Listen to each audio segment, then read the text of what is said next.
One chill evening in Brookhaven Heights, a wealthy, predominantly white neighborhood, 14-year-old Imani Carter was walking home from school when tragedy struck.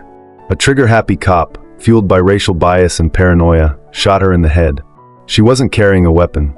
She wasn't a threat, but her life was snuffed out in an instant, stolen by a man who saw her skin color as a danger.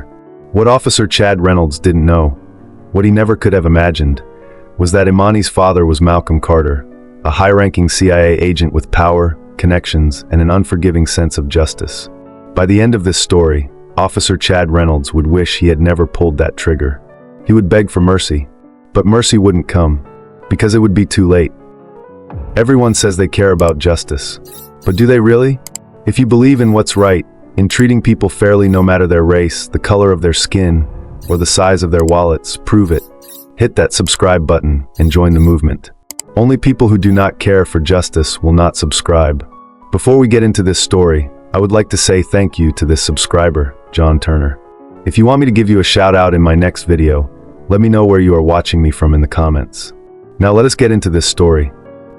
It was a bright afternoon in Brookhaven, a quiet suburban neighborhood lined with neat lawns and tall oak trees. The air was crisp, the kind of day that made a walk home feel peaceful. 14-year-old Imani Carter strolled down the sidewalk, her backpack slung over one shoulder, phone pressed to her ear. She laughed at something her best friend, Nia, said. "No way. He really did that in class," she giggled. "That's so embarrassing." Imani was smart, creative, and full of life. She was one of the top students at Westwood Academy, excelling in math and science. She loved coding and dreamed of designing her own video games one day. When she wasn't working on school projects, she spent hours sketching characters in her notebook, bringing her ideas to life. Her father, Malcolm Carter, always encouraged her passions. He was her biggest supporter, never missing a school event when he was home. But his job often took him away. He was a top CIA agent, respected and feared in the intelligence world. Right now, he was on a mission overseas, unaware of the storm that was about to hit his family. Brookhaven looked like the perfect neighborhood, but under its polished surface, tension usually simmered.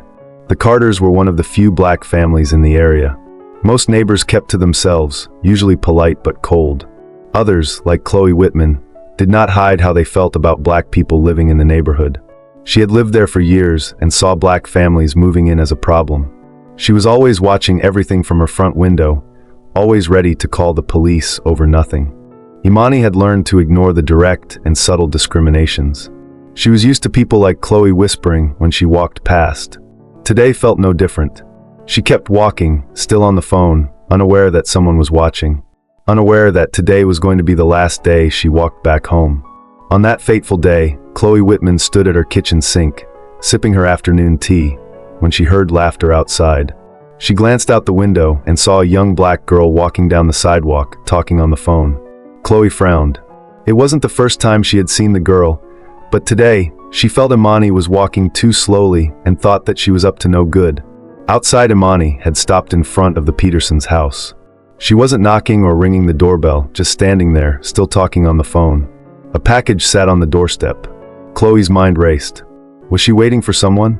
Or was she thinking about stealing the package? Chloe's heartbeat quickened. Just last week, someone had mentioned package theft in the neighborhood group chat. A few deliveries had gone missing, and people were on high alert.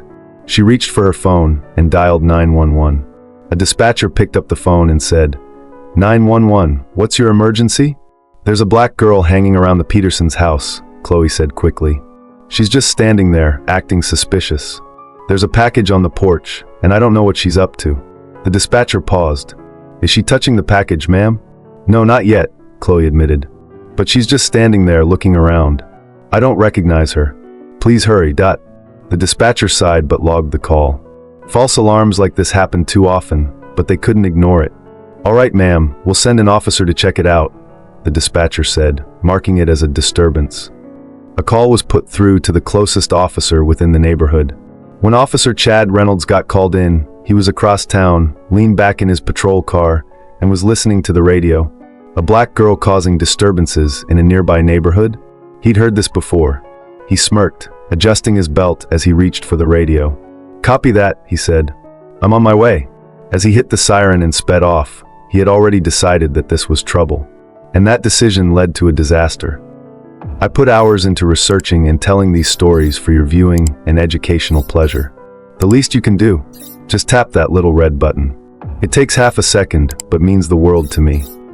Before Officer Reynolds got to Brookhaven Heights, Imani Carter kept walking, her phone still pressed to her ear. The sidewalk was quiet, except for the occasional rustling of leaves. She had paused for a moment at the Petersons' house, shifting her backpack on her shoulders. A large package sat on their doorstep, one of those oversized brown boxes Amazon delivered. Before she could take another step, a patrol car rolled up beside her. The tires crunched against the pavement as it came to a slow stop. The door swung open. "Hey, stop right there," Officer Reynolds called out, with a harsh undertone. Imani turned, her heart already picking up speed. Officer Reynolds, posture stiff and aggressive, was walking toward her. One hand rested near his holster. His face was tight with suspicion. "What are you doing in front of this house?" His voice was sharp. "What's in that package?" Imani blinked, confused. "It's not mine. I was just walking home." Officer Reynolds didn't look convinced. He glanced from the package to her, then took a step closer. "So why were you just standing here? What were you waiting for?" Imani exhaled, frustrated but careful. "I wasn't waiting for anything. My backpack strap slipped. I stopped to fix it." Chad tilted his head, skeptical. To him, she looked nervous. He had taken calls like this before, suspicious people in nice neighborhoods, pretending to be innocent. He had heard all the excuses. "You live around here?" he pressed. "Yes," Imani said firmly. She pointed down the street. "My house is just a few doors down." Chad's expression didn't change. His eyes were scanning her, dissecting every movement. Imani felt her stomach twist. She could see it in his face. He didn't believe her. He thought she was lying. "Look," she said, her voice growing tense. "I can prove it." Her hands trembled as she reached for her bag. If she could just grab her school ID, maybe he would back off. Maybe he would see she wasn't a threat. But Chad saw her reach for her bag. His body tensed. His fingers gripped the gun at his hip. His mind filled in the blanks his racial bias had already written. "Stop," he barked, stepping back fast. "Hands up." Imani's breath hitched. She froze for a second. "I'm just getting my..." The gunshot cracked through the air before she could finish. The bullet struck her in the forehead. Her body jerked, then crumpled onto the pavement. Her phone slipped from her fingers, the call still connected. Silence swallowed the street. A few neighbors peeked through windows, their faces frozen in shock. No one moved. Chad Reynolds stood over her body, his gun still raised. His chest rose and fell with heavy breaths. His mind raced. He had fired before thinking, before listening, and now it was too late.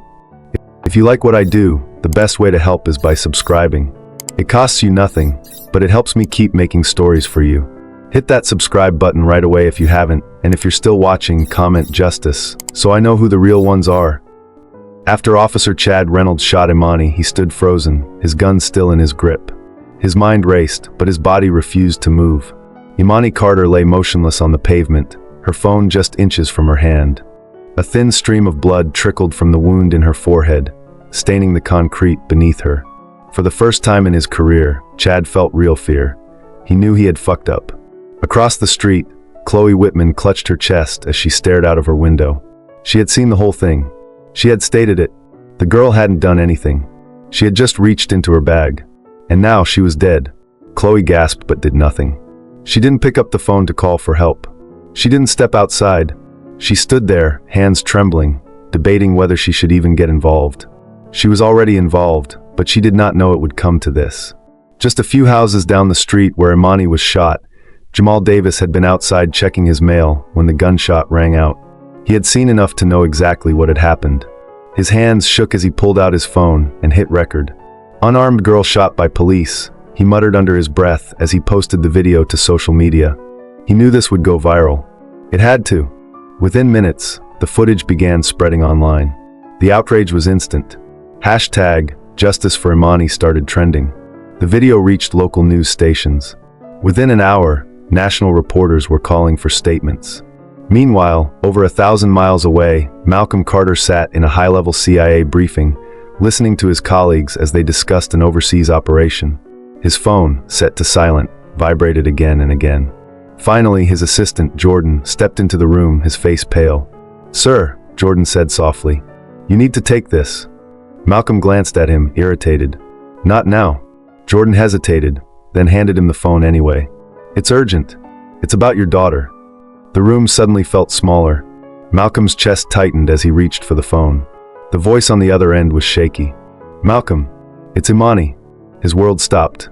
The words blurred together. She was shot. The chair scraped against the floor as Malcolm stood abruptly, his face unreadable. Without a word, he grabbed his coat and rushed out, his pulse hammering in his ears. His daughter was dead, and someone was going to pay. When Malcolm alighted from the plane in New York, he rushed to the morgue. The cold air in the morgue was suffocating.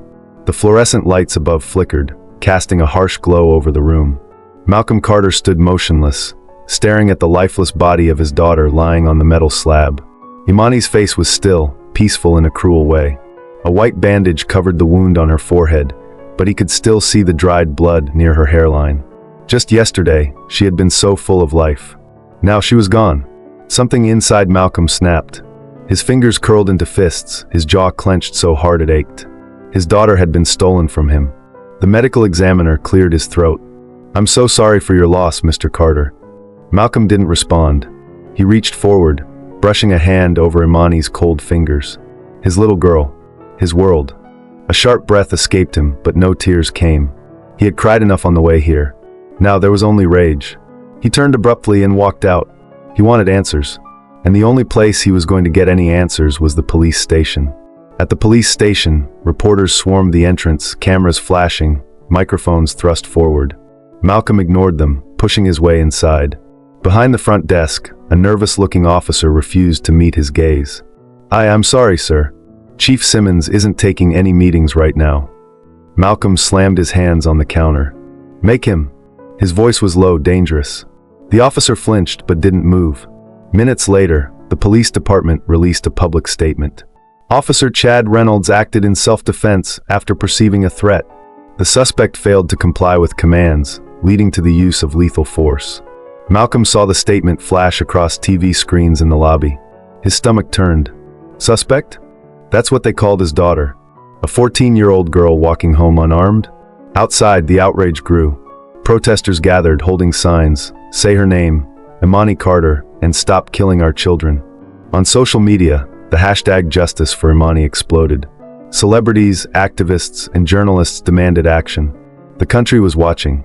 Malcolm knew what he had to do. He picked up his phone and dialed a number. "I need a favor," he said. His CIA contacts were powerful. He had spent years serving his country.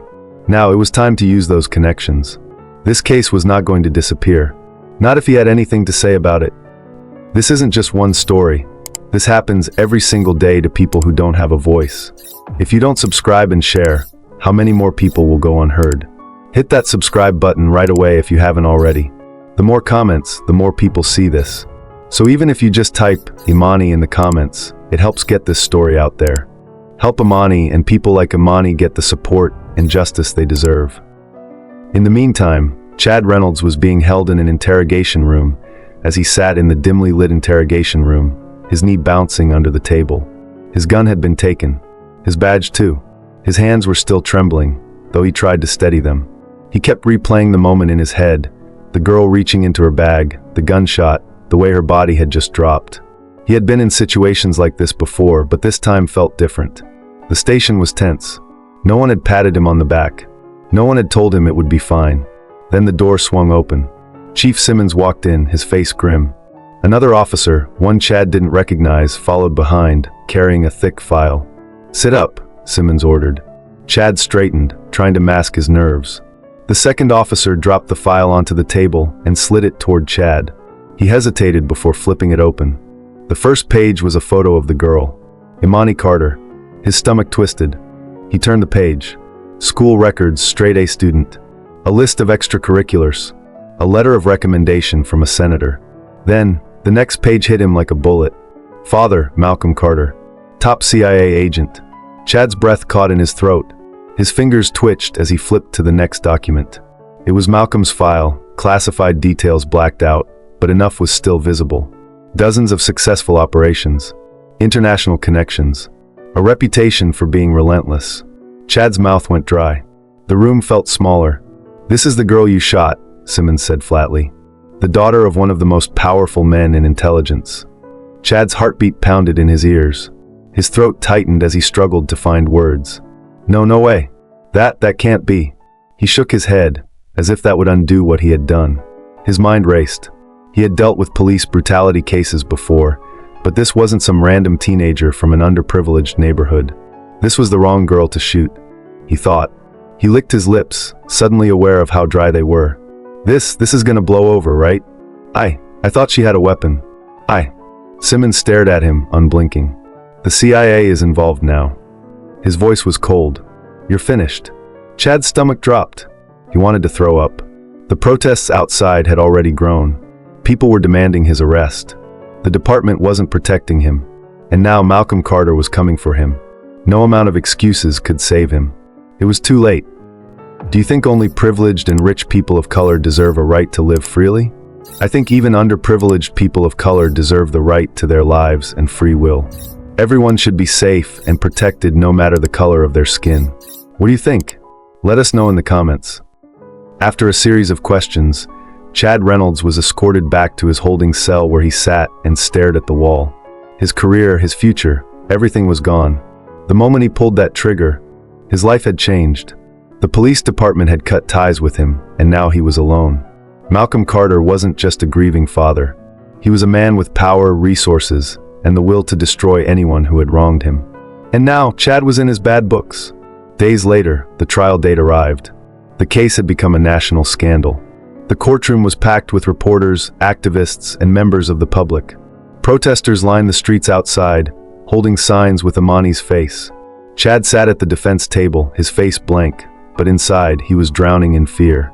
The prosecution, led by District Attorney Marcus Bennett, wasted no time. He painted a brutal picture of Chad Reynolds, a cop with a history of racial bias, excessive force complaints, and a pattern of targeting black residents. This wasn't a single mistake. This was who he was. The defense pushed back, arguing Chad had feared for his life and made a split-second decision. They tried to twist the narrative, painting Imani as not fully compliant. They played up the threat of her reaching into her bag, hoping to justify the unjustifiable. But then came the moment that changed everything. Jamal Davis took the stand. The courtroom fell silent as the prosecution played the video footage from his phone. The grainy clip showed everything. Imani standing there, confused but calm. Chad raised his gun before she even finished speaking. And then the fatal shot. There was no aggression. No threat. Just a scared 14-year-old girl trying to prove that she was innocent. Chad lowered his head. The jury's faces hardened. Then, Malcolm Carter took the stand. His voice was measured, but the pain was clear. He spoke about his daughter's kindness, her dreams, how she never got into trouble. Then he spoke about the system that killed her, a system that protected officers like Chad, allowing them to act on their biases without consequences. Finally, Chloe Whitman was called to testify. She sat stiffly, her hands trembling. She admitted she had called 911 based on a feeling. She had assumed the worst, but Imani had done nothing wrong. The damage was done, and now Chad Reynolds would pay the price. The jury had been deliberating for hours. The courtroom was silent, tense. Everyone sat still, waiting for the moment that would decide Chad Reynolds' fate. Malcolm Carter sat in the front row, his hands clasped together. His face was unreadable, but his eyes burned with quiet fury. On the other side, Chad Reynolds sat stiffly beside his lawyer, his face pale. Sweat beaded on his forehead. Finally, the door opened. The jury filed in. The judge, a stern man with a reputation for being tough on police misconduct, looked over the courtroom. "Has the jury reached a verdict?" he asked. A woman in the front row, the jury foreperson, stood. She held a slip of paper in her trembling hands. "Yes, Your Honor," she said. The judge nodded. "Please read the verdict." She took a breath and looked directly at Chad. "On the charge of second-degree murder, we find the defendant guilty." Gasps rippled through the courtroom. Some whispered, others sighed in relief. Chad's jaw clenched, his body stiffening. The foreperson continued. "On the charge of official misconduct, guilty. On the charge of reckless endangerment, guilty. On the charge of violating civil rights, guilty." The words echoed through the room. Then silence. The judge cleared his throat. "The defendant will rise." Chad pushed himself to his feet, his legs shaking beneath him. He stared at the judge, searching for mercy, but found none. Chad Reynolds, the judge began, his voice steady. This case has rocked the nation. It has exposed deep flaws in our system, and today, this court has the responsibility to set a precedent. He leaned forward slightly. For the murder of Imani Carter, I sentence you to 105 years in prison without the possibility of parole. The courtroom erupted. Some people cheered, some sobbed, and others hugged in relief. Malcolm Carter exhaled deeply, his fists unclenching for the first time in days. Chad stood frozen, his mouth slightly open. His lawyer whispered something to him, but he didn't hear it. His life was over. The judge turned to Chloe Whitman. For knowingly making a false police report, leading to the unnecessary death of an innocent child, you are sentenced to community service and a $10,000 fine. Chloe's face drained of color. Justice had been served. But for Malcolm, no sentence could bring his daughter back. He was going to have to live with the pain of this fact. And he did. He tried day after day. As months passed, the impact of Imani Carter's death remained. Malcolm Carter poured his grief into action. He launched the Imani Carter Foundation, dedicated to fighting racial profiling and police brutality. The foundation provided legal aid to victims, funded community programs, and pushed for national policy changes. Imani's name would not be forgotten. Public reactions were mixed. Many celebrated the historic verdict, calling it a step toward accountability. Others, especially law enforcement unions, claimed the sentence was too harsh. Debates raged on, but the truth remained. A 14-year-old girl was dead, and justice had finally been served. What do you think? Do you think the verdict was fair? Let us know your thoughts in the comments. In prison, Chad Reynolds quickly became a pariah. Even among inmates, there were lines you didn't cross, and killing an innocent child was one of them. He lived in fear, isolated from the general population, watching his back at all times. The power he once held was gone. Chloe Whitman disappeared from public life. She rarely left her house, avoiding neighbors who now looked at her with disgust. She had made the call that set everything in motion, and it would haunt her forever. On a quiet afternoon, Malcolm stood at Imani's grave. In his hands was her last sketchbook. "I promise," he whispered, "I won't stop fighting." Imani Carter's story is one of countless tragedies caused by racial profiling and police brutality. Too often, Black lives are cut short by fear, bias, and unchecked power, and justice is rarely served. But this conversation can't end here. Change starts with awareness, action, and holding those in power accountable. If you believe in justice, equality, and the fight against police brutality, make sure to like, share, and subscribe to this channel. Together, we can amplify these stories, demand change, and ensure that no more innocent lives are lost. Hit that subscribe button now, because not hitting it would mean you want to be silent. I will see you in my next story, same time tomorrow. The end.